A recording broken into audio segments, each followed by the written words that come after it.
kurang lancar. Mungkin di sini saya mau cek dulu ya, apakah masih ada yang belum mendapatkan bantuan kuota dari Kemendikbud? Adakah yang belum? Mungkin sampaikan chat atau aktifkan mic, silakan. Kalau misalkan tidak ada yang ini, saya anggap sudah menerima bantuan kuota semua ya. Baik. Kalau gitu tanpa menunggu, saya kira sudah bisa dimulai. Saya persilakan kepada Pak Wisnu untuk mengisi kuliah. Terima kasih. Ya, sebentar sebelumnya hari Kamis yang lalu itu saya masuk ke kelas tapi kok kelasnya kosong, Pak. Oh iya, tidak menggunakan Google Meet, Pak. Kalau saya coret-coret pun Oh nggak pakai gitu. Google Meet. Jadi, oh Bapak Oh ini gitu. masuk, waduh, saya nggak tahu Pak. Pakai Pakai Discord Pak, pakai audio saja. Jadi kami punya platform komunikasi begitu. Nah itu menggunakan audio saja. Kenapa? Karena biar seimbang antara video dan audio. Karena kalau audio saja tentu lebih sedikit gitu. Pak konsumsi kuotanya. Jadi kalau misalkan ya, jadi kita menggunakan Discord waktu itu Pak. Discord itu untuk audio saja. Terus nanti papan tulisnya kami menggunakan Miro atau misalkan bisa juga Google Jamboard. Jadi dari situ konsumsi datanya rendah sekali sih Pak. Ya. Boleh, silakan. Saya nurut aja ya. Jadi pada waktu yang diperlukan untuk yang cara-cara seperti itu monggo, mudah-mudahan lancar aja gitu. Ya, artinya bagaimanapun cara apapun yang kita dapat lakukan untuk kuliah ini berjalan ya sudah kita jalankan. Gitu. Iya Pak. Ya. Nah, karena pasti pengalaman pertama dipaksa untuk online. Ya. Ya, baik. Ya, saya mulai ya. Baik Pak, sekarang. Pak. Silakan Pak. Boleh saya mulai? Ya, baik. Terima kasih. Selamat sore teman-teman. Semoga sejahtera semuanya. Assalamualaikum warahmatullahi wabarakatuh. Saya melanjutkan kuliah. Waalaikumsalam. Ya, waalaikumsalam warahmatullahi wabarakatuh. Jadi begini, kuliah kita ini lompat-lompat agak. Awalnya itu lompat-lompat. Saya waktu itu mulai dengan tali. Kemudian saya pikir, silakan dilanjutkan sendiri. Saya lompat ke batang, tapi ternyata kok tali rasanya kurang gitu ya. Saya kembali ke tali lagi gitu. Terus sekarang saya langsung ke batang lagi, menyelesaikan yang batang itu dulu, ya, gitu. Karena yang penjalanan gelombang pada batang itu terputus, ya. Jadi saya lanjutkan sekarang ini, mudah-mudahan selesai dan kemudian pada pertemuan berikutnya sudah beranjak ke hal yang lain lagi, ya. Baik, saya ulang serba sedikit yang lalu, ya.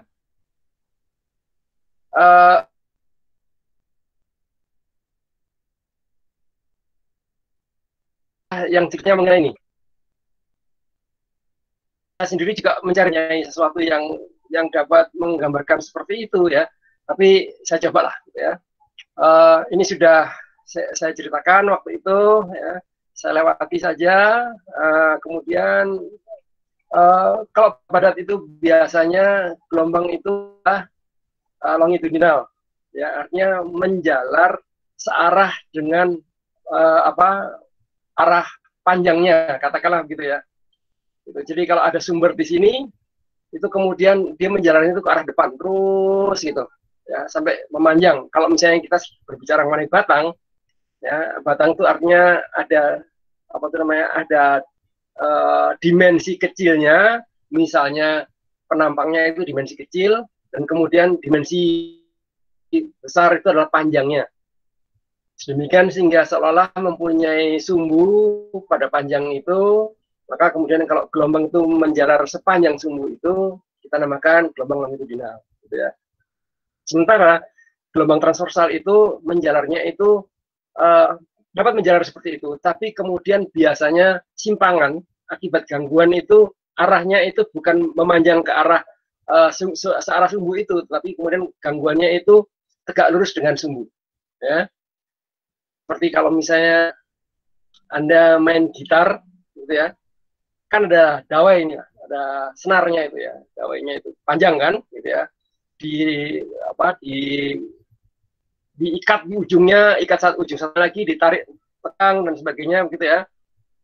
Nah, kemudian bagaimana caranya membunyikan, kan kemudian dipetik artinya kan kemudian diberi simpangan yang arahnya itu tegak lurus pada sumbu senar itu. Ya. Nah, jadi simpangannya ini itu transversal, gitu ya. Dia menjalar seperti apa saja terserah sepanjang sumbu itu. Tapi kalau longitudinal itu seperti melar mengkerut gitu. Nah, ya, melar mengkerut. Nah, seperti itulah.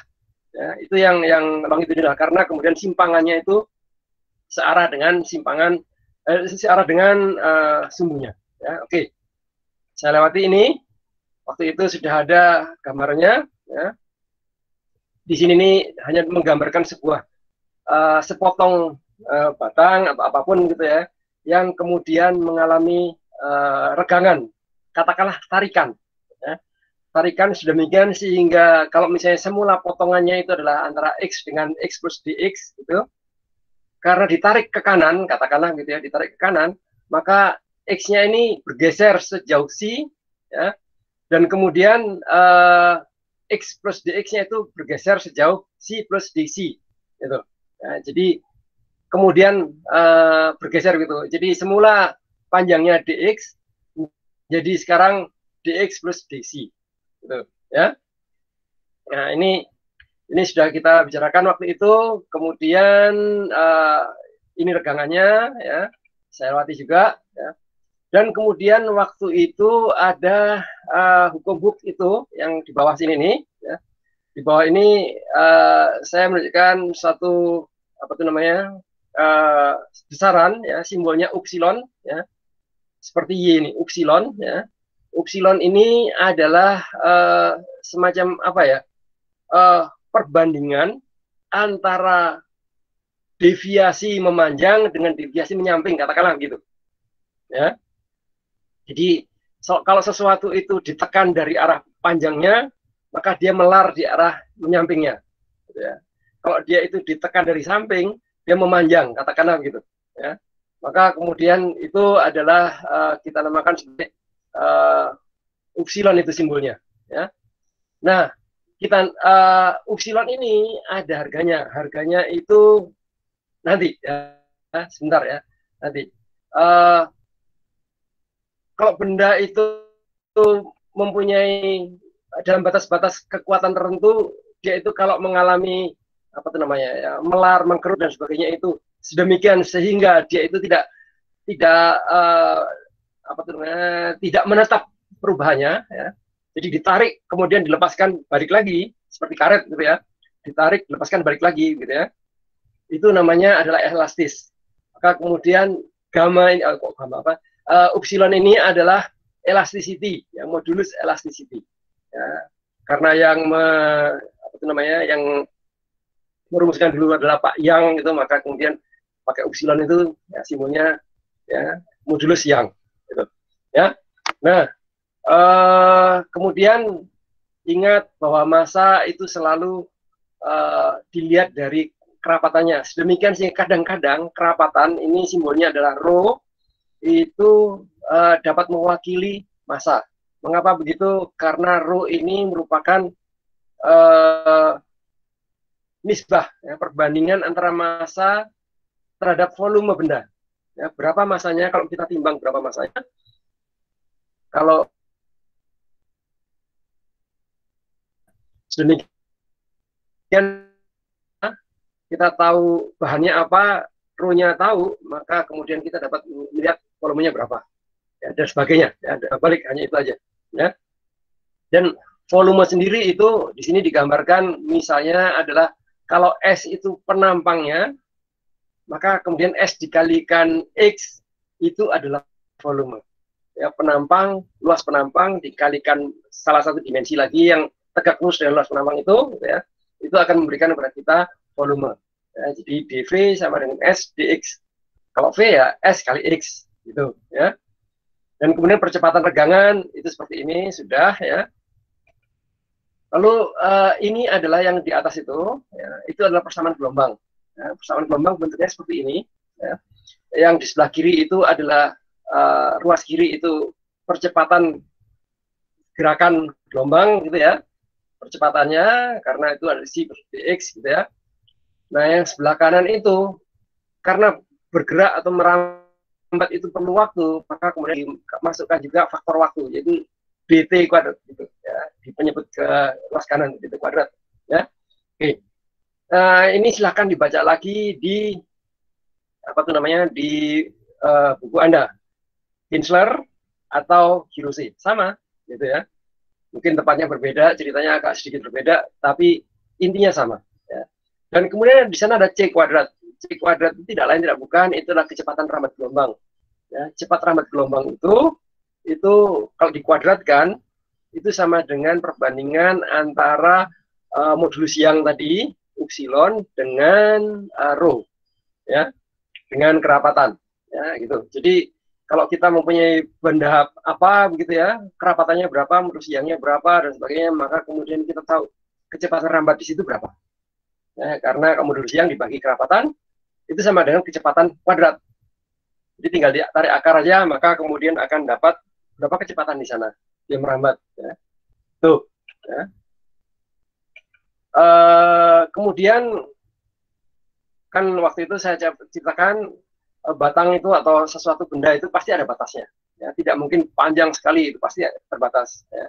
Nah, batasnya bagaimana? Gitu ya. Karena batas itu kemudian menentukan bagaimana getaran atau gelombang itu berjalan merambat pada benda itu. Ya. Pada dalam hal ini adalah batang atau sesuatu. Ya. Nah, yang saya sebut sebagai batang itu begini. Kalau pendek mungkin batang. Ya. Mengapa begitu? Pendek itu artinya gini. Ukuran panjangnya itu tidak terlalu jauh bedanya dengan ukuran jari-jari atau luas penampangnya. Ya, luas penampang dengan ukuran panjangnya itu tidak jauh berbeda. Maka kemudian kita dapat katakan itu batang. Ya kan? Tapi kalau kemudian penampangnya segitu, tapi panjangnya panjang sekali, ya, seperti tali atau seperti kawat yang direntang begitu, maka mungkin penjalarannya akan menjadi seperti penjalaran pada gelombang tali. Gitu ya, perjalanan gelombang pada tali. Gitu. Jadi kita kemudian tidak terlalu dapat memisahkan itu seperti apa gitu, tergantung situasinya seperti apa, kemudian kita akan menerapkan yang mana, gitu ya. Jadi kemudian ada kondisi batas. Kondisi batasnya bagaimana nih? Apakah dia itu terjepit diam, katakanlah mati gitu ya, tidak bergerak, atau bebas bergerak, atau bagaimana? Ya, itu yang menentukan bagaimana penyelesaian di sana. Ya. Waktu itu penyelesaiannya masih mungkin terlalu matematikal gitu ya. Saya coba sederhanakan gitu ya. Yang penting itu adalah bahwa kemudian kita ingin tahu. Nah, ini saya salah tulisnya di slide saya ini ada ini PN sama dengan NPC per L ya, di persamaan yang kedua itu. Ya. PN seharusnya omega. Ya, saya salah pilih karakter. Ya, ini omega ya, harusnya omega n. Ya. Omega itu adalah simbol untuk frekuensi sudut, ya. Frekuensi radial, gitu ya. Itu omega. Ya. Silakan nanti diperbaiki sendiri, gitu ya. Nah, kemudian ini adalah solusinya kalau ada persamaan bentuknya seperti ini. Ya. Nah, seperti itu, pemecahannya itu akan menjadi seperti ini. Ya. Oh, nggak enak gitu ya, ya sementaranya nggak enak ya. Gitu. Tapi kalau misalnya Anda ingin mendalami, maka Anda perlu tahu ini. Ya, itu juga, di sana juga kosinus bukan PNT, tapi kosinus omega NT. Ya. Sinus omega NT, omega. Ya. Bentuknya seperti W gitu, tapi bukan W yang ada batang di atasnya itu. Ya. Oke. Ya. Nah, sekarang saya beranjak ke slide yang kedua sambungannya. Ya. Nih, Ya. Nah, ini sambungannya. Tadi kan ada apa itu namanya modulus yang. Ya. Nah, untuk modulus yang itu ada tabelnya. Ini saya ambil saja sudah dari Kinsler gitu. Jadi kalau Anda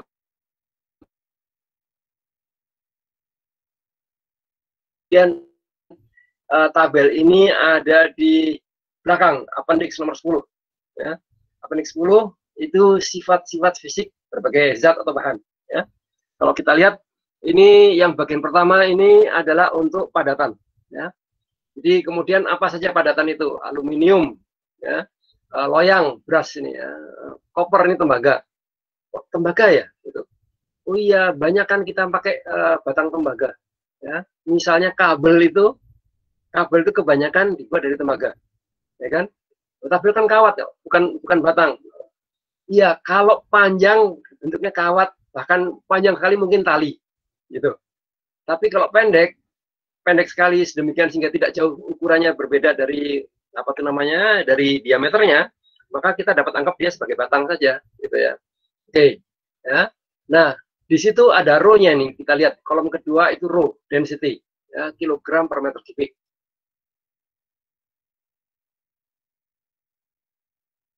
Ya.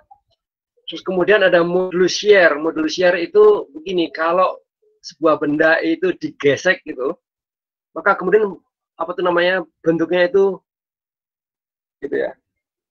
Coba sebentar. Apa ya? Contoh. Mungkin ini. Coba saya keluar dari sini dulu. Ya.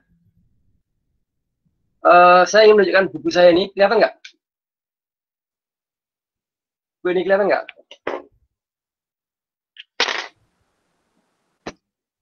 Kelihatan, Pak. Ya. Ya. Buku ini saya beri tanda pada sisinya itu ada garis hijau. Kelihatan nggak? Kelihatan, Pak. Garis ini. Kelihatan ya? Kelihatan, Pak, ya. Nah, jadi kemudian ya, shear itu seperti ini. Andai kata kemudian dia itu ini kan berlembar-lembar begitu kan ya.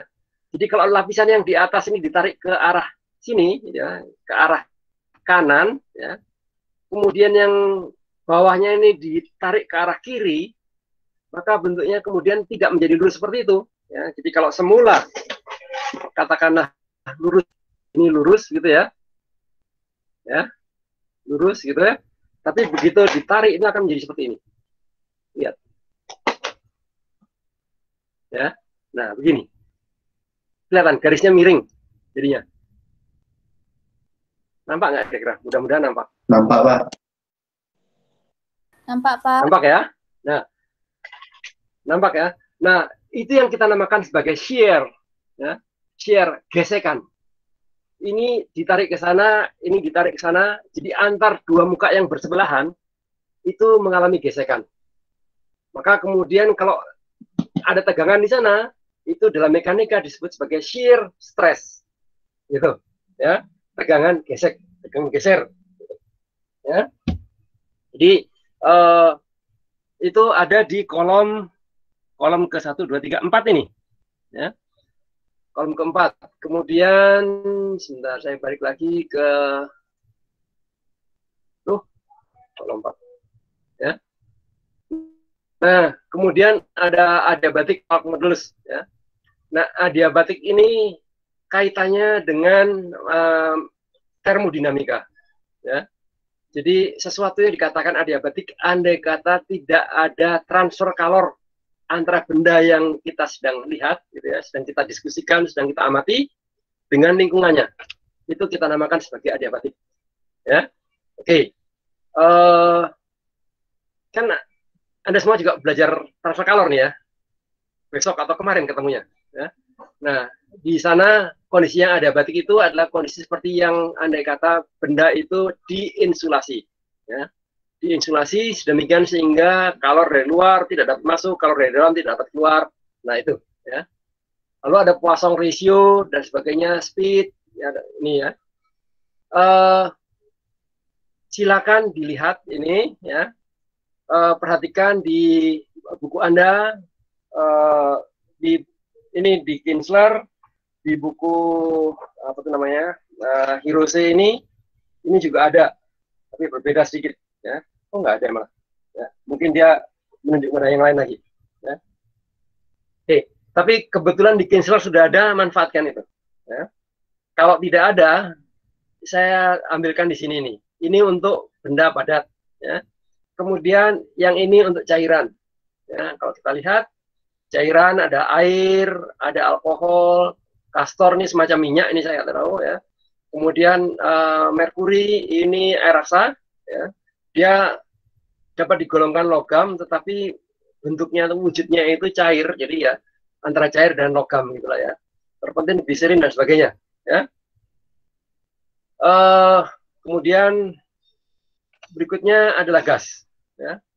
Gas ini udara diantaranya ya. Udara pada suhu mana nih? Pada suhu 0 derajat, pada suhu 20 derajat, pada suhu yang lain lagi ada ya. Nah, kemudian kerapatannya ada kerapatan apa nih?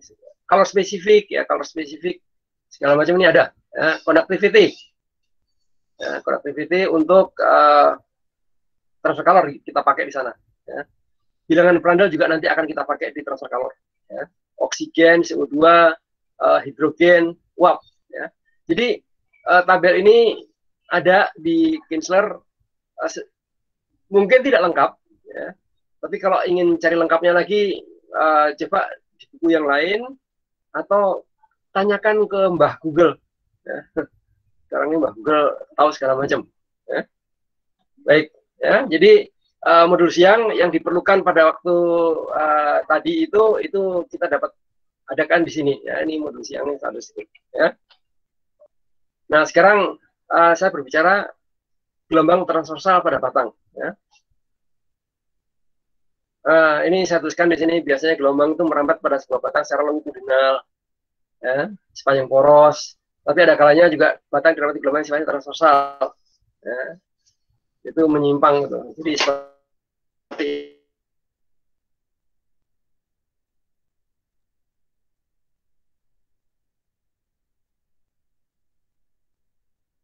waktu kemarin itu kalau tidak salah di Wikipedia itu kan saya tunjukkan itu gelombang yang molekul-molekulnya bergerak gitu kan ya. Nah, itu adalah yang longitudinal ya. Contohnya ini dawai atau alat musik ya. Diameternya tidak berbeda jauh dengan panjangnya, maka potongan itu dapat dianggap sebagai sebuah batang ya. Dan kemudian sulit untuk meramatkan gelombang transversal karena kemudian kalau batang itu lebih kaku, lebih tegar gitu ya. Tapi kalau misalnya dia itu panjang seperti alat musik biasanya gitu ya, diikat di ujung sana, itu kemudian kasih tegangan, dipetik dan sebagainya, seperti waktu itu juga ditunjukkan videonya oleh Mas Rifki gitu ya. Maka kemudian kalau kita lihat di video itu kawatnya mendatar, tetapi kemudian ada gelombang yang bergerak di sana gitu ya, yang arahnya transversal ya, itu ya. Nah, ini contoh yang lain ya. Ini kalau kita lihat ya, panjangnya tidak terlalu jauh berbeda dengan dengan penampangnya, katakanlah gitu ya.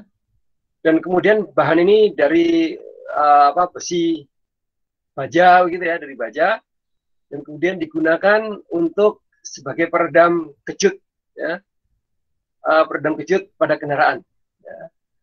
Jadi supaya kendaraan itu kalau dipakai bergerak kemudian melintasi permukaan jalan yang kasar, itu kemudian goncangannya itu tidak merambat ke bodi kendaraan, mengganggu penumpangnya dan sebagainya, maka diberi peredam kejut. Nah, untuk kendaraan-kendaraan berat biasanya peredam kejutnya bentuknya adalah seperti ini ya, namanya leaf spring. Dia itu seperti apa gitu ya. Jadi bagian tengah ini dilekatkan kepada poros roda ya. Poros roda itu dilekatkan di sini, kemudian bagian ujung-ujungnya ini diikat ke bodi itu. Sedemikian sehingga kalau misalnya rodanya ini lonjak-lonjak gitu ya, bergerak transversal terhadap arah ini ya, transversal bergerak lonjak-lonjak itu, maka kemudian kerut dan sebagainya ya, melentuk, ya, ada lentukannya itu kemudian meredam kejutan atau goncangan dari yang dialami oleh ban itu, ya. Itu, ini digunakan, ini leaf spring ini dapat juga dianggap sebagai sebuah mengalami getaran pada batang, di mana kemudian dia itu dibebani di bagian tengah, ya, dibebani di bagian tengah, kemudian ditahan diam pada ujung-ujungnya ini, ya. Atau kebalikannya, ditahan diam di tengahnya sini, ya, ujung-ujungnya boleh bergerak, gitu, ya, ujung kiri kanan ini. Maka kemudian ya itulah, ya. Contoh yang lain seperti ini, orang mengangkat sesuatu dengan pikulan, gitu. Ya, Anda lihat pikulan itu kalau kemudian dibebani ujung-ujungnya, ditahan di tengahnya oleh bahu yang memikul, gitu ya. Dan kemudian memikulnya berjalan, itu kan kemudian pikulannya kan goyang, gitu, ya. Nah, itu kan kira-kira sama seperti gelombang yang berlaku atau bekerja pada batang yang tidak terlalu panjang, gitu, ya. Tuh. Nah, ini gambar leaf spring tadi itu yang warnanya kuning ini yang dipasang untuk kendaraan, ya, biasanya kendaraan yang untuk pengangkut beban berat menggunakan leaf spring seperti ini, ya. Kalau kita lihat bagian ujung-ujungnya nih, ini bagian yang ujung di sini nih, ujung di sana, itu dilekatkan kepada bodi atau chasis kendaraan, ya, dilekatkan pada chasis. Sementara yang di tengahnya ini dilekatkan kepada poros roda, ya. Jadi kalau rodanya ini bergoncang, ya, bergoncang-goncang begitu, maka kemudian di sini tahan di situ sedemikian sehingga tidak merambat ke seluruh struktur bodi kendaraan ini, ya. Tuh, ya, itu contoh saja, ya. Kemarin saya melihat sesuatu yang kemudian mengingatkan untuk contoh itu, tapi sayangnya saya tidak mempunyai sesuatu untuk mengambilnya, ya. Jadi kemarin saya lagi di jalan dekat rumah, keluar rumah itu ada orang lewat, ya, naik motor dia sebenarnya, gitu, sendirian naik motor, tapi dia memikul pralon, ya, pralon kecil, ya, batang pralon panjang 4 meter atau berapa tuh, ya, itu, dan kemudian pralonnya itu bergoyang-goyang, ya. Nah, saya pikir, waduh, ini bagus ini untuk contoh getaran pada batang seperti itu, ya. Tapi saya kebetulan tidak memegang kamera atau apapun, jadi ya sudah lewat aja gitu, ya. Itu, ya, contoh. Nah, sekarang Anda kata kita mempunyai sebuah batang yang panjang, panjangnya adalah L, ya. Tapi kemudian kita ambil sepotong batang saja, sepotong aja, ya, yang kemudian potongan itu mengalami lengkungan. Jadi anggaplah seperti ini, saya mempunyai sesuatu seperti ini. Kelihatan nggak nih, saya memegang benda hitam nih. Ya. Ya, ini potongan dari selang sebenarnya. Ya. Jadi saya mempunyai selang warnanya hitam, ya, panjang, kemudian saya potong di sini. Ya. Kemudian, nah, saya ingin menggambarkan bagaimana kalau potongan yang kecil ini saya lengkungkan begini. Nah, mudah-mudahan kelihatan melengkung gini, ya. Nah, karena ditarik melengkung gini, itu kan sama seperti kalau dia mengalami gelombang itu begitu, ya kan, gelombang gini. Nah, satu potongan itu mengalami lengkungan, baik melengkung seperti ini atau melengkung seperti ini, gitu ya. Tapi apapun yang terjadi, gitu ya, begitu melengkung gitu, misalnya melengkung ini atau melengkung gini, ya, bagian atas di sini ini mengalami tarikan, seperti tarik ke kiri, tarik ke kanan, ya. Bagian bawahnya mengalami tekanan, tekan dari kanan, tekan dari kiri, gitu ya. Sedemikian karena ini kebetulan selang, ya, bolong di tengahnya begini, bolong, ya. Maka kemudian kalau dia mengalami seperti itu, dia malah, nah, putus begitu, ya, terlipat begitu, ya. Nah, saya tidak ingin seperti itu. Saya mempunyai contoh yang lain ini, seperti batang ini, batang agak merah nih, gitu ya, kecil ini, tapi batang plastik, ya, dapat dilengkungkan seperti ini, tuh melengkung, ya kan. Tapi saya tidak dapat melengkung lebih jauh lagi karena kalau saya lengkung lebih jauh lagi, patah dia, ya.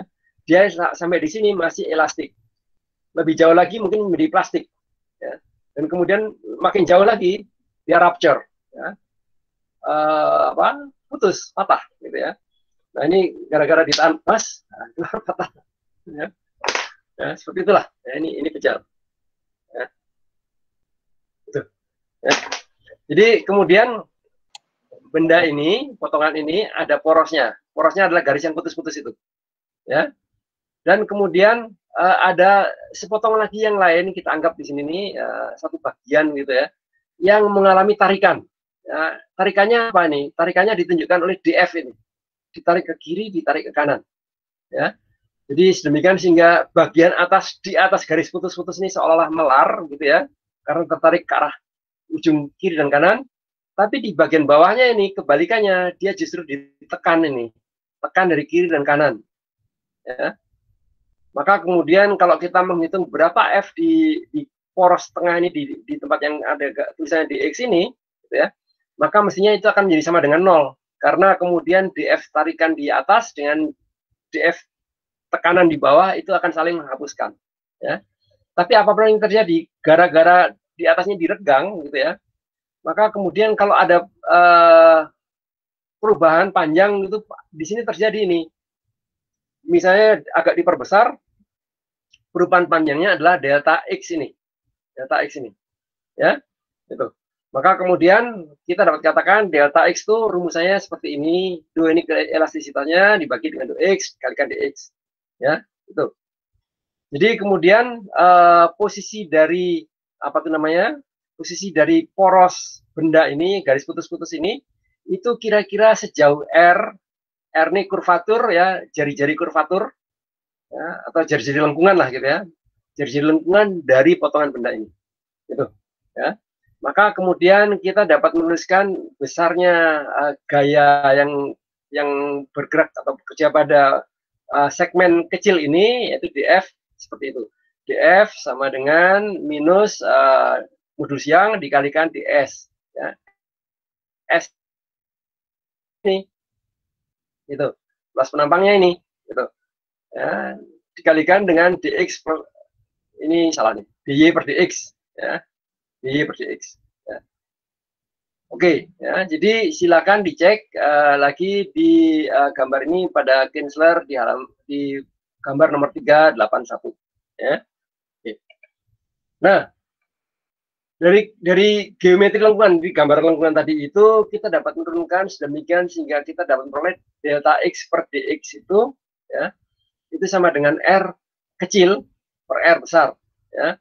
Kalau kita lihat r kecil apa, r besar apa, tadi r besar itu adalah jari-jari kurvatur, r kecil itu adalah jarak antara segmen yang diarsir ini, yang dipertebal ini dengan dengan poros dari batang ini. Ya, potongan batang ini ya. Tuh demikian sehingga dapat menghitung gaya longitudinalnya itu adalah seperti ini. Misalnya negatif ini ya, karena berlawanan, ada tarikan, ada dorongan itu ya. Epsilon per R dikalikan dengan R ini jari-jari posisi segmen tadi dari poros gitu ya, dengan DS, dikalikan dengan DS ya. Nah kemudian pada lengkungan seperti itu ada momennya ya. Momennya itu adalah sama dengan integral dari jari-jari kalikan gaya ya. Jadi kalau kita kalau kita memutar sesuatu, mengengkol gitu kan, kita memberikan gaya ya. Kalau kita mengengkol itu kita memberikan gaya, gayanya kita berikan pada mana? Pada lengan engkolnya kan gitu ya. Jadi kalau misalnya seperti ini ya, ini ada porosnya di sini misalnya gitu ya, porosnya di sebelah tangan kanan saya ini yang saya tunjukkan ini, jari ini poros ya. Kemudian porosnya di sini diputar, maka kemudian kita memutarnya begini kan. Nah, diputar pada porosnya diam, ini berputar ya.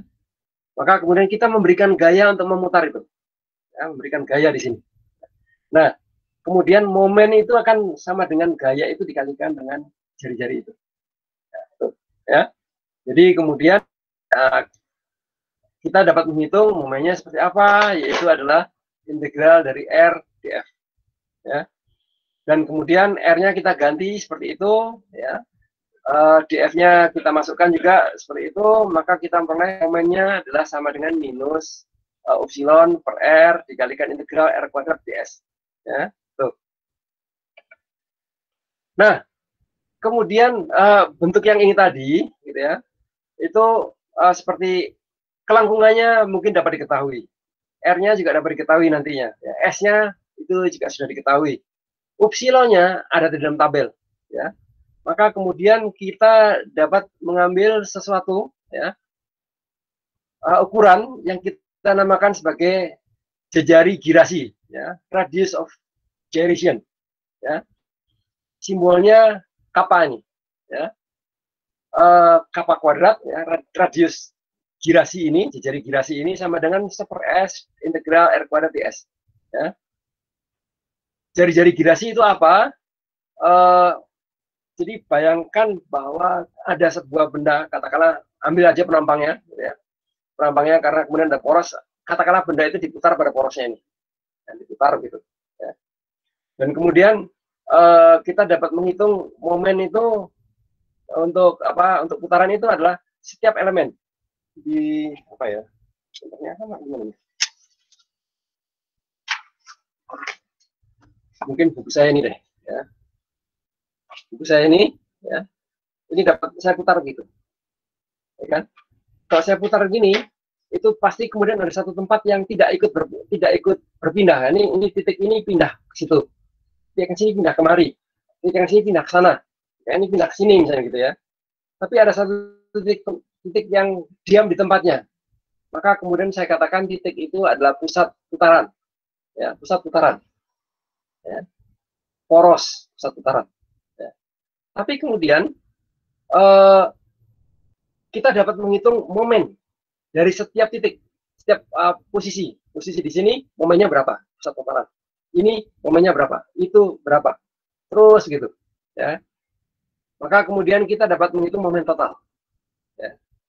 Nah, kemudian tapi benda ini mempunyai pusat massa, ya. Pusat massa. Barangkali dia itu, benda ini tidak homogen. Kalau buku ini barangkali memang homogen, tapi ada benda yang mungkin tidak homogen. Ya, sedemikian sehingga pusat massanya mungkin tidak persis dengan pusat putaran tadi, poros tadi. Misalnya pusat massanya ada di sini, misalnya itu. Ya. Nah, dari pusat massa ini kita juga dapat menghitung berapa momen putarannya, ya, momennya ini untuk pusat massa itu.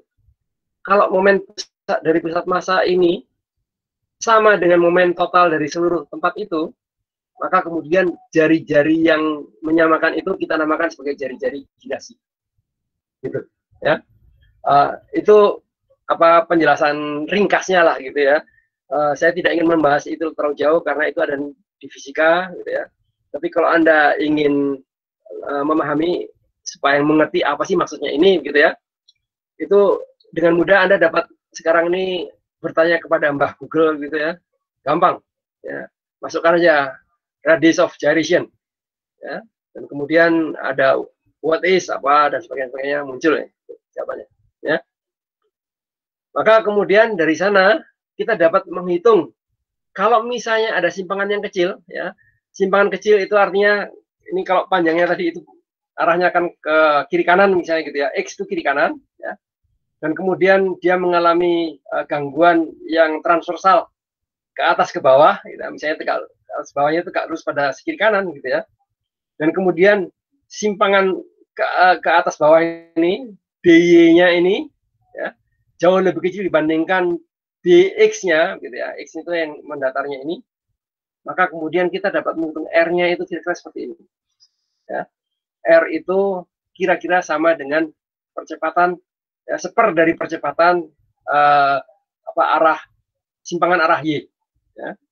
Ini d kuadrat y per dx kuadrat itu adalah percepatan. Kalau d kuadrat y per dx itu besarnya simpangan, ya, perbandingan besar simpangan, ya.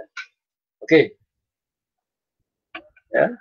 Jadi kemudian untuk gambar yang tadi itu, maka kemudian kita dapat menuliskan bahwa momennya ini menjadi seperti ini, ya, sama dengan negatif dari medusiang, penampangnya berapa, jari-jari girasinya, itu kita dapat menggantikan dengan jari-jari girasi, ya, dan kemudian dikalikan dengan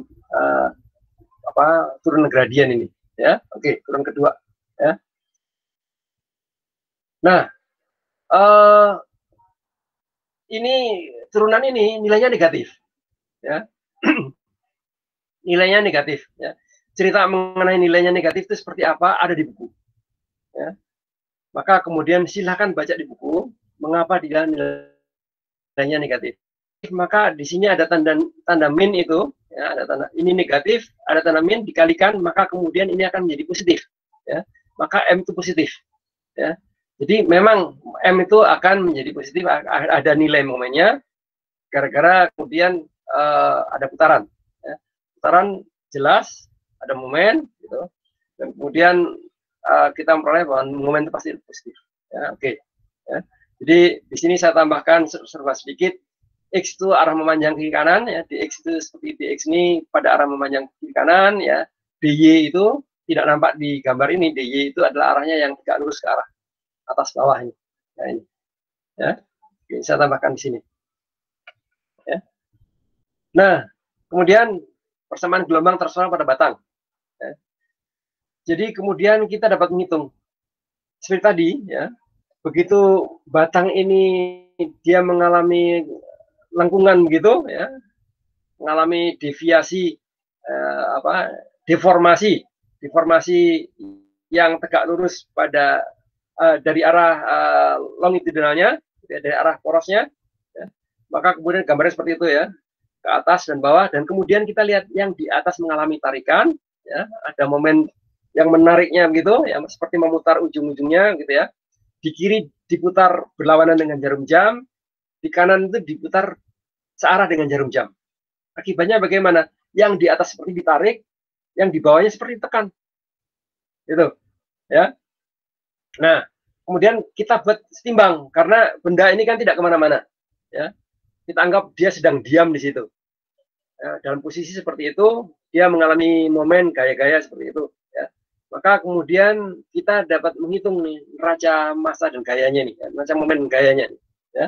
Di mana momen kalau kita lihat, ya, sebelah kiri ini momen dx dan momen dx plus dx, ya. X di sebelah kiri, potongan sebelah kiri, x plus dx itu potongan sebelah kanan. Jadi momen di sebelah kiri dikurangi dengan momen di sebelah kanan, ya, itu sama dengan selisih gaya di sini.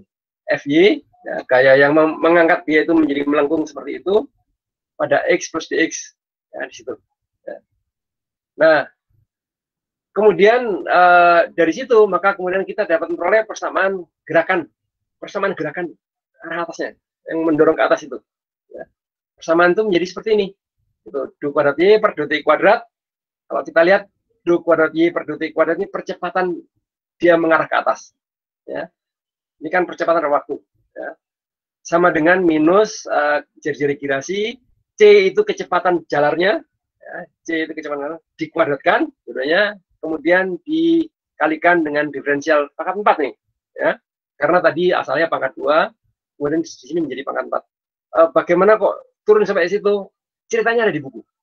Ya, saya tidak mempunyai cukup waktu untuk menjelaskan semuanya di sini. Ya, jadi saya ingin Anda juga membaca di sana, mengerti dari cerita di sana, karena ada kemungkinan kalau saya yang cerita, maka kemudian saya menjadi salah. Karena selain saya bercerita begitu, saya juga harus menerjemahkan dari apa yang saya bacakan gitu. Ya, oke. Ya. Dimana kemudian C itu adalah laju rambatan gelombang pada batang, ya. C kuadrat tadi sudah saya katakan, C kuadrat sama dengan modulus yang per kerapatan gitu, ya. Dan kemudian persamaan kompleks untuk semaan transversal itu seperti ini. Ya. Ya. Ini persamaan transversalnya. Ya. Dan kemudian kita memperoleh persamaan diferensial total. Jadi kalau ini berlaku untuk seluruh batang, gitu, ya, bukan hanya untuk potongan kecil itu, ya, berlaku untuk seluruh batang, maka kemudian kita akan peroleh seperti itu. Ya, seperti yang di bawah ini, ya, di mana kemudian ada nu kuadrat itu sama dengan omega. Ya, omega ini frekuensinya, ya. Frekuensi itu tergantung pada jari-jari girasi dan kecepatan rambatnya. Ya. Oke. Nah, kemudian untuk sistem kita ini itu kemungkinan ada kondisi batas. Ya kan tidak selalu semuanya itu terus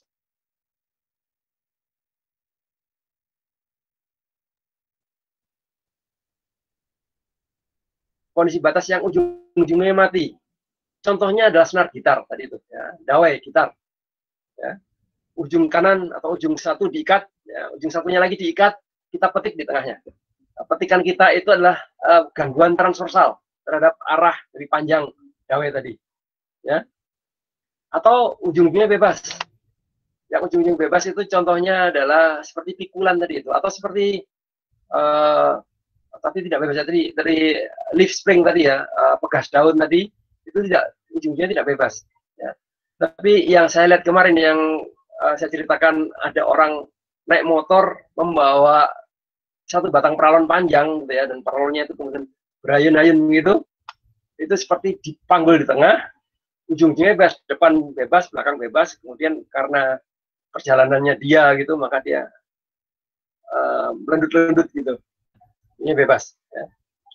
Atau ujung yang disangga. Nah, disangga itu artinya dia masih dapat bergerak, tapi kemudian tidak dimatikan gitu. Ya. Dapat juga terjadi seperti itu. Ya. Nah,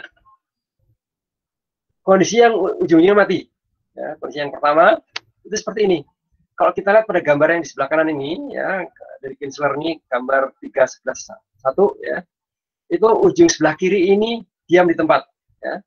Pada X sama dengan 0, ya, Y-nya 0. Ya. Y-nya 0 artinya dia tidak menyimpang. Dan tidak ada percepatan arah simpangan. Gitu. Jadi DY per DX juga 0. Dia tidak bergerak kemana-mana, diam di tempat. Ya. Tapi ujung yang lainnya bebas. Ya. Di X sama dengan L bebas. Maka kalau misalnya kemudian dia hanya melendut atas bawah seperti yang pertama ini, bisa gitu ya. Barangkali mungkin batangnya ini relatif kaku, atau panjang L ini tidak terlalu besar gitu ya. Maka kemudian dia akan jadi seperti ini.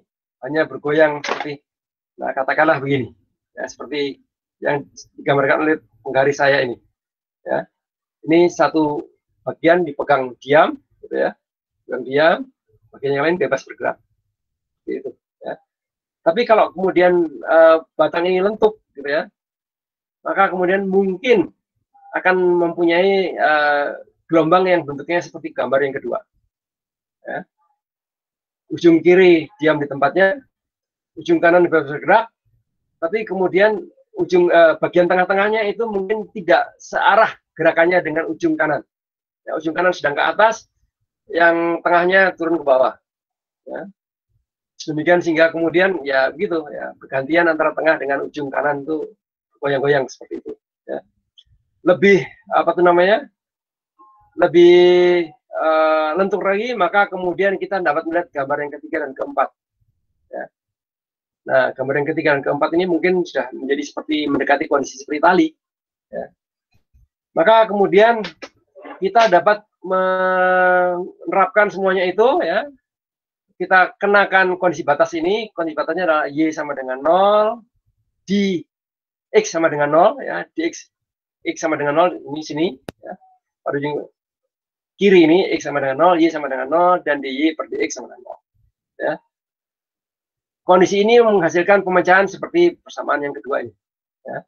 Persamaan kedua ini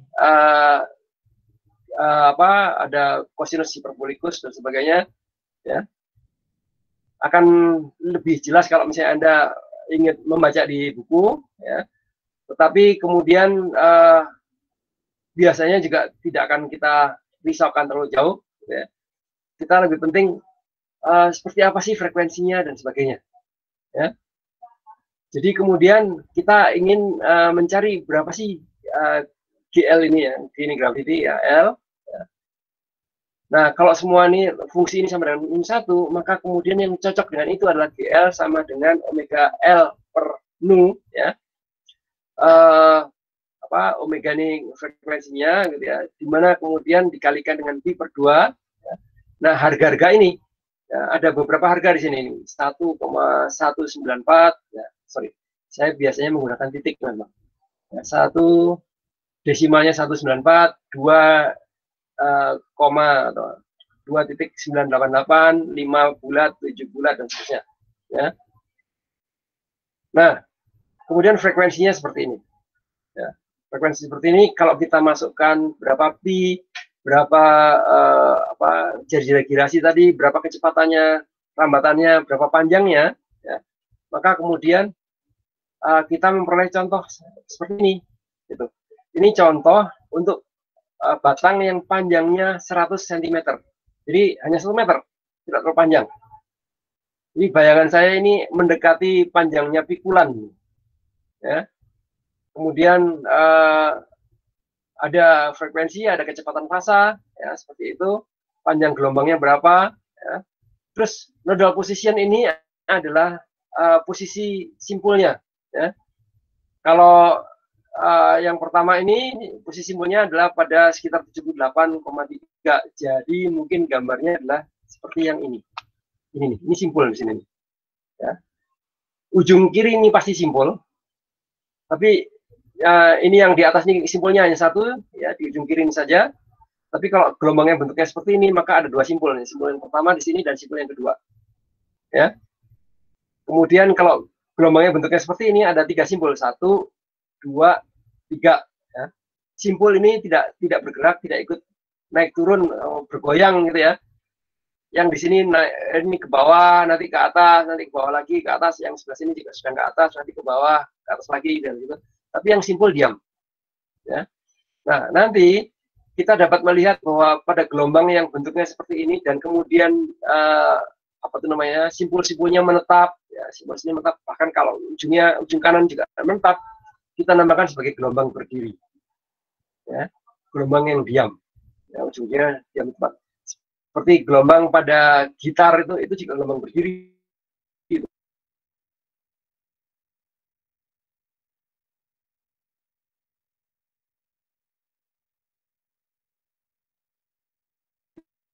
Itu dinamakan sebagai harmonik. Ya, waktu itu sudah kita bicarakan. Ya. Oke. Ya, jadi ini contohnya. Ya. Kemudian kalau ujung-ujungnya bebas, ya, ujung bebas seperti ini. Gitu. Ujung bebas itu bagaimana? Kalau kita lihat nih, yang saya di kotak merah ini, ujung sebelah kiri ini bebas menyimpang ke atas, ke bawah, gitu ya. Yang kanan juga begitu, sama menyimpangnya. Kalau kemudian terjadi gelombang seperti ini, maka kemudian pada satu batang ini itu mungkin terjadi satu atau kurang dari satu gelombang, ya. Dimana kemudian simpulnya itu kalau kita lihat ini simpul, satu simpul di sini, satu simpul di situ, ujung sebelah kiri itu menyimpang ke atas, ujung kanan juga menyimpang ke atas, ya, searah simpangannya, ya. Tapi kemudian nanti turun juga searah lagi, gitu ya, barengan, gitu. Tapi hanya menghasilkan 2 simpul seperti itu, ya, nodes, ya, simpul ini, maka kemudian ini adalah katakanlah frekuensi yang pertama, ya, frekuensi yang 3,011, ya. Terus yang kedua bentuknya seperti ini, 3 simpul nih. Maka kemudian ini kita mempunyai satu gelombang penuh antara simpul pertama dengan simpul ketiga ini satu gelombang penuh, yaitu ada satu lembah, ada satu puncak, ya. Tapi kemudian di sebelah kiri dan kanannya itu masih ada simpangan lagi, ya. Saya tidak tahu apakah ini akan membentuk gelombang lagi yang lainnya kalau lanjut ke sana atau tidak, ya. Nah, kalau yang ketiga ini, kalau kita lihat itu antara simpul pertama dan ini ada 4 simpul, ya. Antara simpul pertama dengan keempat itu timbul 1,5 gelombang, ya. 1,5 gelombang itu artinya ada satu puncak, ada 2 lembah. Jadi 1 lembah dan 1 puncak membentuk 1 gelombang, tapi ada 1 lembah lagi. Jadi ini setengah gelombang, jadi 1,5 gelombang, ya. Nah, yang di bawah ini nampak ini terbentuk berapa nih? Ini 2 gelombang lebih, ya, 2 gelombang. Jadi ada 1 puncak, 1 lembah membentuk 1 gelombang, 1 puncak, 1 lembah, gelombang yang lain lagi, dan seterusnya, ya. Nah, pada contoh ini, ya, frekuensinya kita dapat hitung dari situ, ya, dan kemudian kalau dihitung untuk batang yang ukurannya juga 100 cm tadi itu 1 meter, itu hasilnya seperti ini, ya. Jadi kalau dua-dua ujung itu bebas bergerak, maka kita mempunyai bentukan seperti itu, dan kemudian posisi simpulnya ini ada di mana kita dapat itu. Ya. Seperti simpul yang pertama ini 22 cm dan 77 cm itu mungkin posisi yang ini. Ini 22 cm di sini, 77 di situ. Ya, dari 0, ya kan? Kemudian yang kedua ini mungkin adalah berapa ini? 13,2, 50 dan 86. Jadi kemudian ini 13,2, ini 50 tengah-tengahnya ya, 1 meter, ini 86. Ya. Dan mestinya itu jarak 0 ke sini dengan jarak ini ke L itu sama, ya, tuh, ya, dan seterusnya. Oke, sebenarnya ada cerita lagi lebih jauh di buku, ya, tapi saya akhiri di sini. Saya menghabiskan bahan sampai Kinsler bab 3. Ya. Jadi gelombang pada tali dan gelombang pada batang. Ya. Nah, dua-duanya padat. Ya, dua-duanya padat.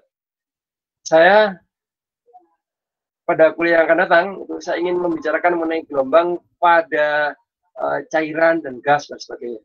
Ya. Gelombang pada cairan itu seperti apa ya? Mungkin dua-duanya itu salah satunya itu adalah aplikasi dalam bidang akustik, ya, suara. Ya, suara kita ini merambat di udara. Udara ini gas. Ya. Maka bagaimana rambatan suara di udara itu, bagaimana bentuk gelombangnya dan sebagainya. Ya. Kalau ada pengaruh suhu enggak dan sebagainya, itu nanti kita bicarakan. Ya. Hal yang sama itu juga di dalam air, cairan. Ya. Rambatan gelombang dalam cairan. Ya. Nah, di sana itu juga gelombang merambat seperti itu, ya, seperti di udara juga. Tapi kan kemudian gelombang itu di air itu nampak gelombang di permukaannya itu. Oh iya, itu hanya di permukaan. Ya. Karena apa? Karena molekul di permukaan itu dia mempunyai kebebasan untuk bergerak ke atas ke bawah. Ya. Tapi molekul yang di kedalaman, dia itu tertahan oleh molekul di atasnya. Sedemikian sehingga dia tidak bebas untuk bergerak ke arah atas bawah begitu. Ya. Tapi dia mungkin akan mudah juga, lebih mudah gitu bergerak pada arah menyamping. Ya. Jadi kemudian gerak ke atas bawah ada, menyamping juga ada, ke arah segala arah ada, gitu ya. Maka kemudian bagaimana apa itu namanya rambatan secara 3-dimensional di dalam cairan maupun di dalam udara, ya, di dalam gas maupun di dalam cairan. Ya. Nah, implementasi di udara sudah banyak kita pakai ya, untuk apa itu namanya, untuk akustik, untuk apapun gitu ya. Nah, di air itu juga ada, karena kemudian ada ilmu yang namanya underwater akustik, ya, implementasi underwater akustik. Ya. Untuk apa itu? Yang paling sederhana dipakai secara umum itu adalah oleh para nelayan untuk menentukan di mana letak ikan. Ya. Ikan tuh sering menggerombol gitu. Nah, kemudian nelayan ini kan tidak dapat melihat ikannya ada di mana gitu ya. Dia menggunakan gelombang akustik seperti itu yang dirambatkan di dalam air, ya.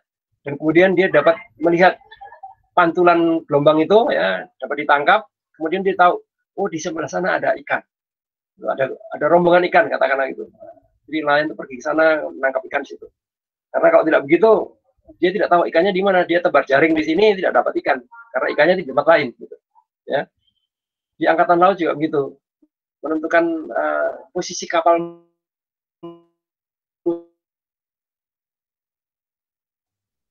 kapal selam misalnya gitu, itu dapat mendeteksi satu sama lain itu dengan menggunakan akustik di dalam air tuh ya, underwater akustik. Ya. Oke, jadi ini merupakan akhir dari pembicaraan mengenai gelombang pada batang dan gelombang pada tali, gitu ya. Awal dari kuliah kita. Ya. Selanjutnya saya akan bicara mengenai gelombang pada fluida. Gitu. Ya. Ceritanya akan lebih ramai lagi kalau misalnya Anda membaca di buku. Kalau di sini ya saya terbatas. Ya. Terbatas oleh waktu dan terbatas kesempatan segala macam. Ya. Baik. Bagaimana? Ada pertanyaan mungkin? Silakan jika ada pertanyaan kepada Pak Wisnu. Jadi untuk mengantisipasi pertemuan depan ya, saya harap sudah mengakses Kinsler pada rambatan gelombang akustik di cairan dan gas, begitu Pak ya? Iya. Ya. Tapi semua sudah punya kan ya buku itu? Sudah saya bagikan di Google Classroom, Pak. Oh iya. Ya. Ya, jadi harapan saya belajar itu dari buku, bukan dari slide ini. Slide ini hanya panduan saya untuk ngobrol. Karena kalau tidak begitu, maka cerita saya dapat kemana-mana gitu. Jadi silakan baca di bukunya. Ya. Baik, pertanyaan. Mohon maaf, saya minta izin dulu sebentar. Ya. Baik, Pak. Izin sebentar.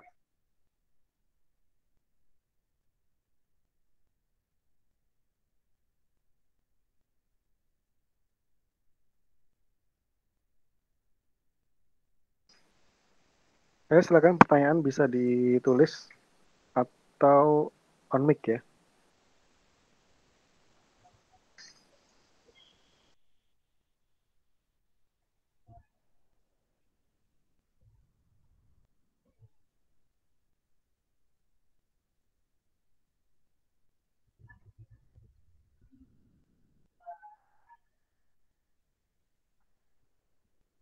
Mas Rifki punya sesuatu untuk ditampilkan seperti video atau apa gitu?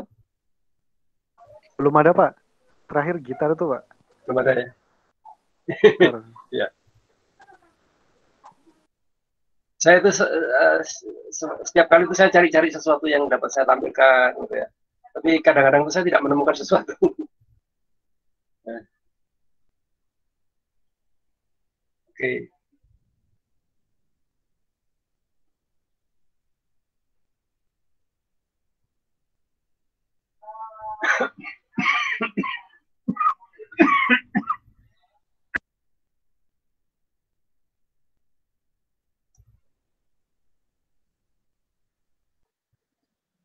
Pak, izin bertanya. Silakan. Kan yang tadi batang yang ujung-ujungnya kan ada yang batasnya mati sama bebas.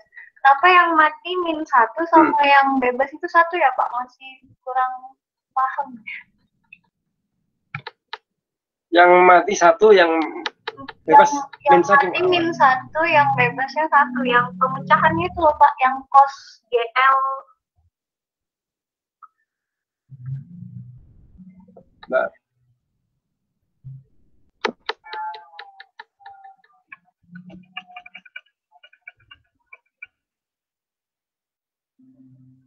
Ya. Ujungnya mati. Ini. Ya, pemecahannya tuh Pak. Kenapa dia -1 kalau yang bebas? Oh ya. Ini ada di buku nih. Silakan baca. Saya ceritanya agak panjang, ya. Di buku. Jadi oke, kalau saya tampilkan bukunya aja coba ya.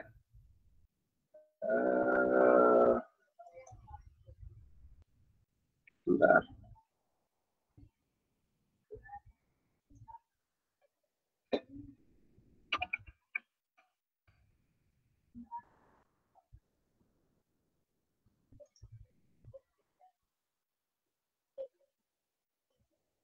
Nah, ini ya.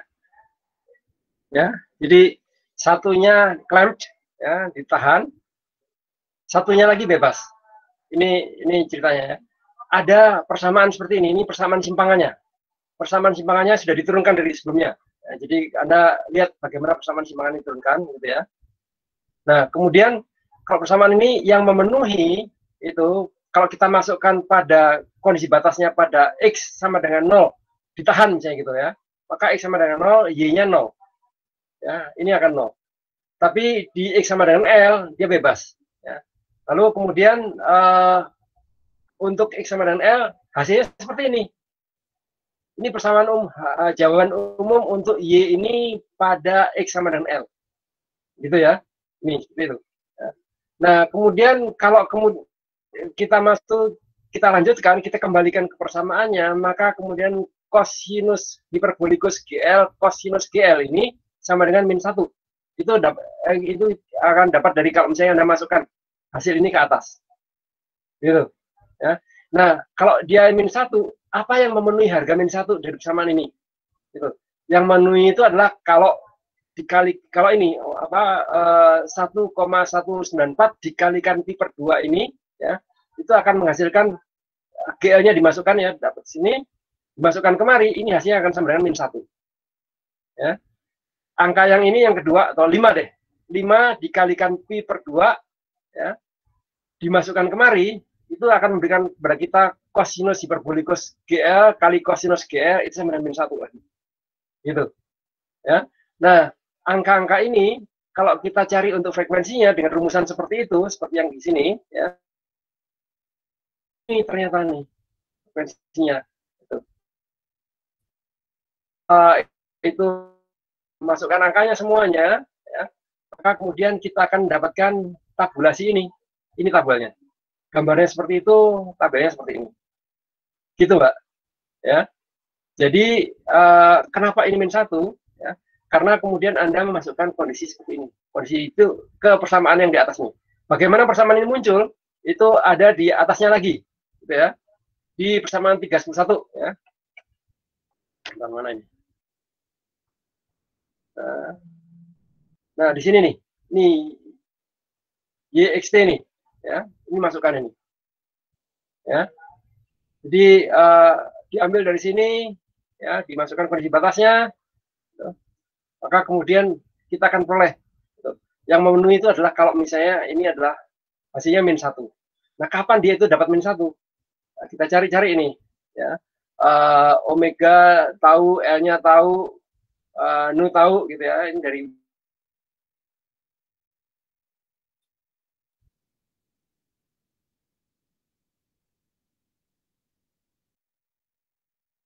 mana dapatnya angka yang ini, frekuensi. Ya. Karena pi itu ada kaitannya dengan frekuensi. Ya, frekuensi. Kemudian frekuensinya seperti apa? Kalau kita lanjutkan, maka kita akan dapatkan tabel ini.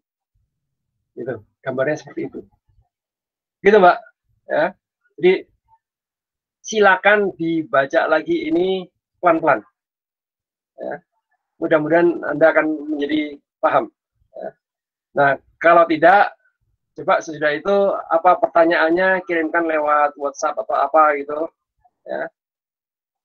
Ke Pak Rifki, Mas Rifki, gitu. Nanti Mas Rifki mungkin akan berbagi dengan saya bagaimana caranya untuk membahasnya gitu ya. Itu yang biasanya saya lakukan kalau saya di kelas juga seperti itu gitu ya. Ada pertanyaan, kalau saya dapat aku jawab, saya jawab. Kalau tidak, saya simpan pertanyaannya pada pertemuan berikutnya. Gitu ya. Gitu. Ya. Bagaimana Mbak? Terima kasih saya ditanya. Mulai paham Pak, makasih Pak. Yuk, mudah-mudahan nanti paham ya.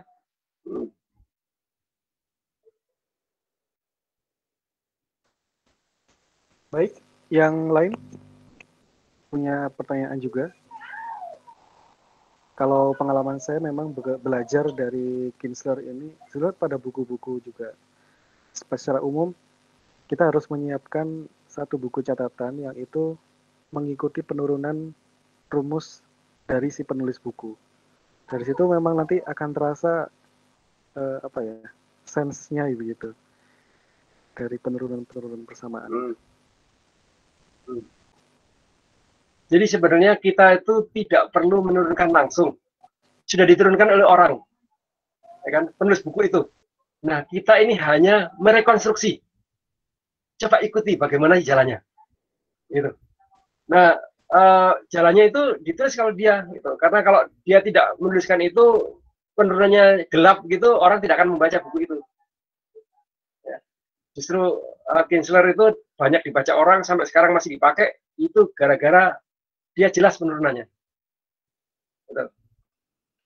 Ya. Jadi saya belajar Kinsler itu tahun berapa itu? Tahun 70 sekian. 78. 30 Belum ada tahun yang yang bisa lalu. menggantikan, Pak. Iya, sampai sekarang Belum masih ada yang dipakai ya. menggantikan. Iya, Iya, masih, Pak. masih dipakai. Itu. Artinya kan itu memang buku yang bagus sekali. Dulu nggak ada e-book begini, saya dulu pakai hard copy gitu. Dan buku saya sampai jelek sekali, sampai hancur, sampai sekarang udah nggak ketemu lagi di mana. Habis. Jadi saya pakai buku baru. Ya. Oke, yang lain, Mas Mbak? Biasanya ada Laura, Wahid, Ismail, Noli.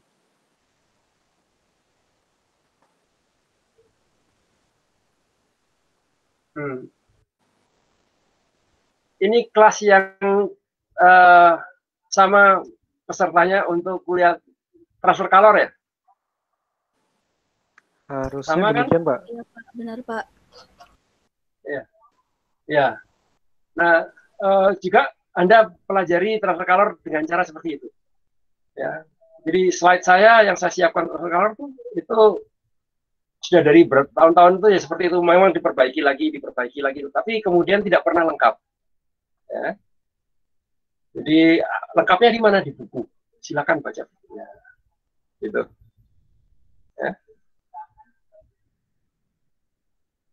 Oke, pertanyaan yang berikutnya. Ada pertanyaan atau komentar?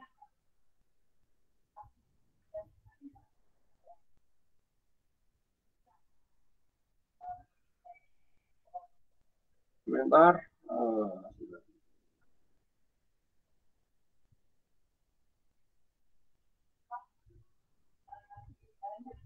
Ya. Ini tadi mengenai radius girasi. Ya. Ini saya ada beberapa nih. Kelihatan nggak nih? Terlihat, Pak. Kelihatan ya kan? Radius ya. gyration. Radius of gyration. Ya.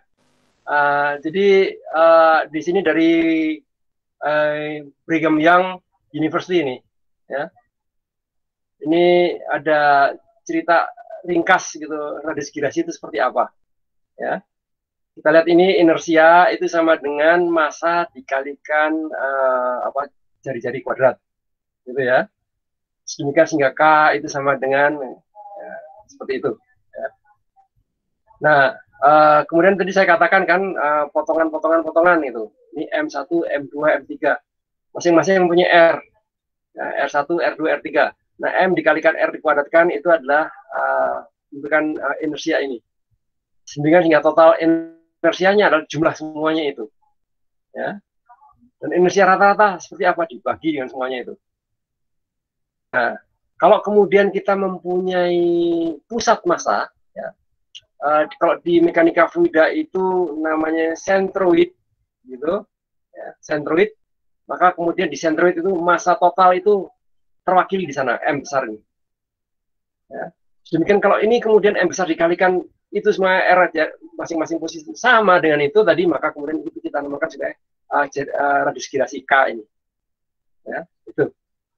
Ya. Jadi silakan lihat di sana. Ya. Tadi kebetulan aja itu saya bagaimana sih cara menjelaskan radius girasi yang ringkas itu ya. Nah, penjelasan saya kok rasanya menurut interpretasi saya gitu. Coba kalau lihat orang lain seperti apa. Di sini nih saya tunjukkan ada dari Brigham Young ini, kemudian ada yang satu lagi dari Stanford, ya, Stanford dan seterusnya. Ya. Jadi silakan cari. Nggak seperti saya dulu, zaman saya belajar dulu. Kalau mau tanya kemana nih ya, cari buku di perpustakaan. Kadang-kadang malah di perpustakaan ngelantur kemana-mana. Ya. Jadi misalnya Anda tidak ngerti apa sih Poisson ratio, apa sih modus Young dan sebagainya. Cari aja di sini. Modus Young seperti apa? Ya. Ketemu pasti.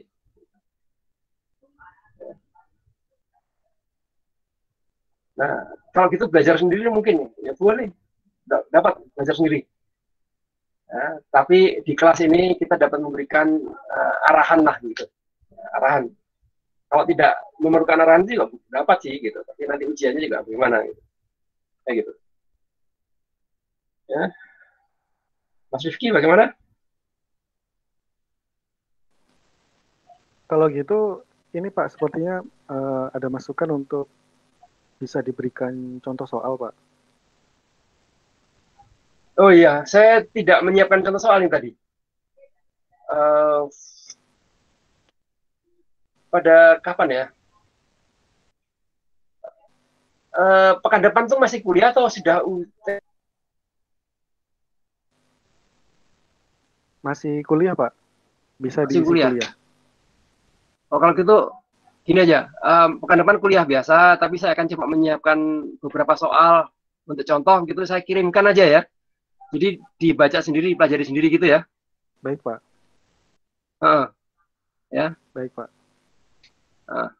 Ya mungkin seperti itu. Jadi saya akan menyiapkan contoh-contoh untuk dipelajari sendiri. Tentu saja contoh ini saya upayakan sedemikian sehingga harapan saya tidak terlalu jauh dari soal yang akan keluar pada waktu UTS. Ya. Jadi latihan untuk menghadapi UTS itu. Nah, soal UTS-nya seperti apa, Mas? Ada panduan nggak? Ini kan UTS-nya bagaimana? Ini kan online jadinya. Kalau karena online, soalnya dipecah tiap soalnya dipecah.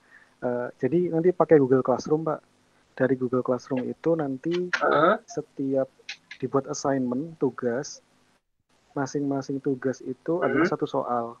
Jadi bukan misalkan UTS-nya ada 5 soal.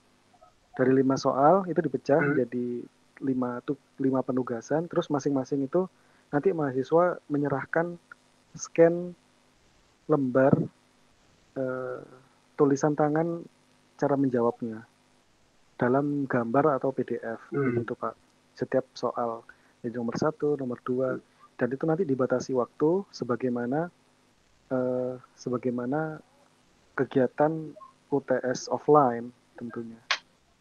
Tapi mungkin nanti ada penyesuaian, ada penambahan waktu karena biasanya terjadi buruknya koneksi, Pak. Jadi filenya mungkin terlalu besar, lalu proses terunggahnya lama dan seterusnya.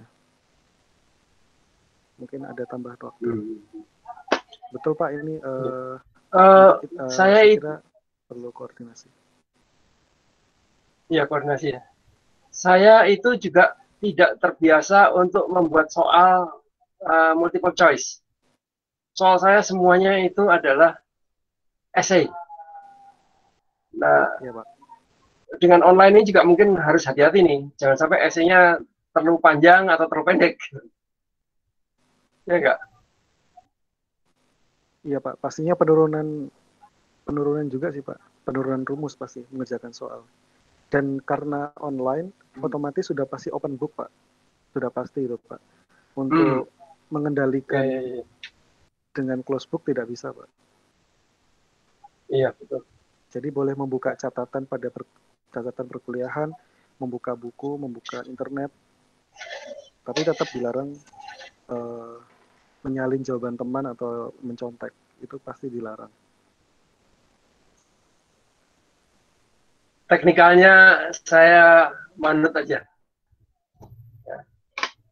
Ya, Pak. Silakan, bagaimana teknikalnya di situ. Ya. Oke, bagaimana selanjutnya, Mas, Mbak?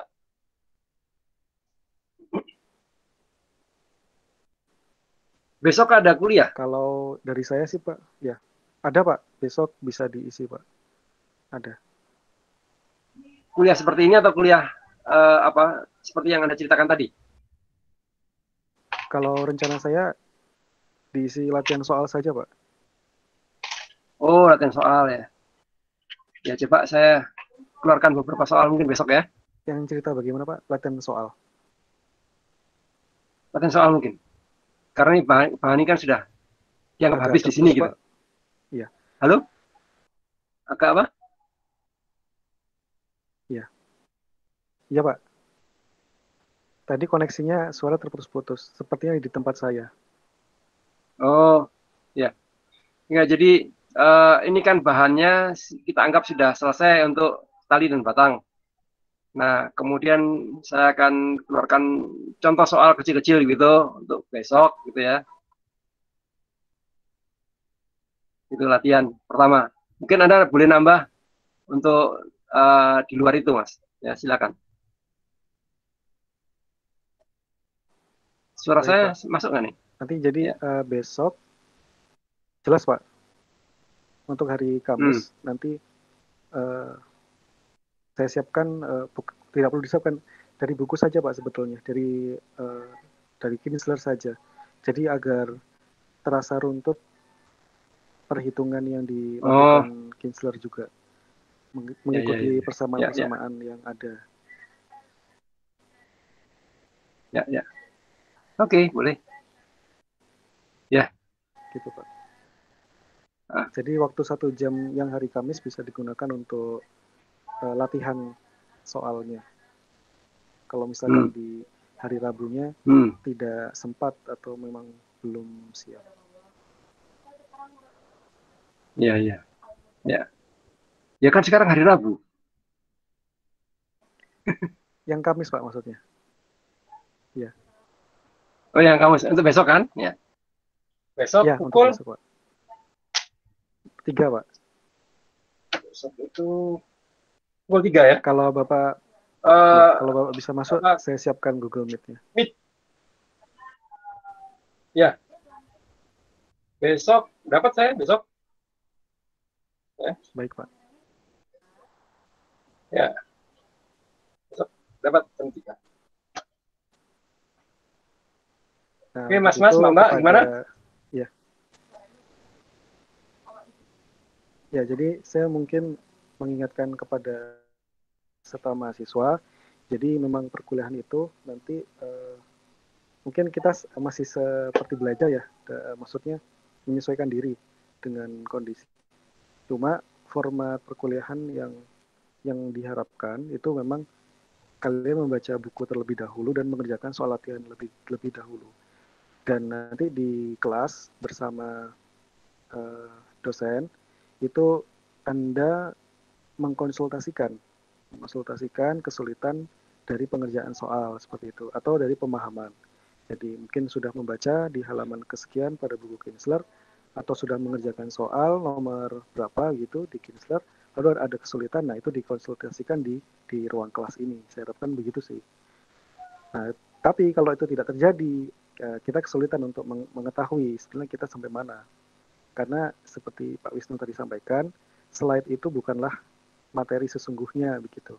Slide itu adalah panduan Pak Wisnu untuk menyampaikan, untuk ngobrol ke kita gitu. Kira-kira batas-batasnya sampai mana.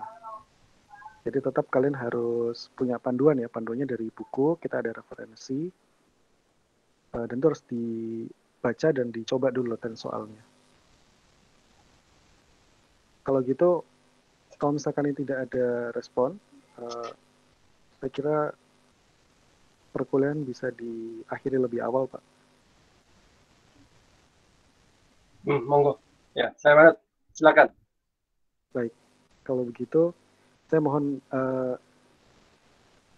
rekan-rekan mahasiswa fenomena gelombang ini persiapkan untuk perkuliahan besok dalam bentuk latihan soal secara mandiri. Tentu saja latihan itu bukan tugas, bukan PR juga, tetapi itu kewajiban kalian semua dalam mengambil 3 SKS ini.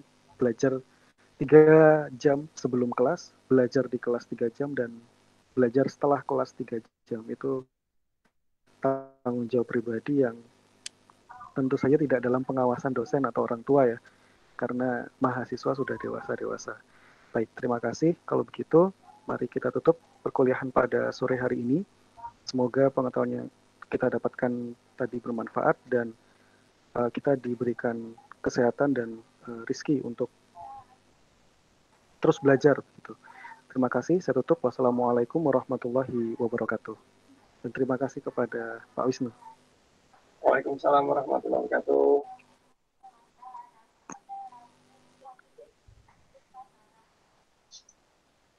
Baik.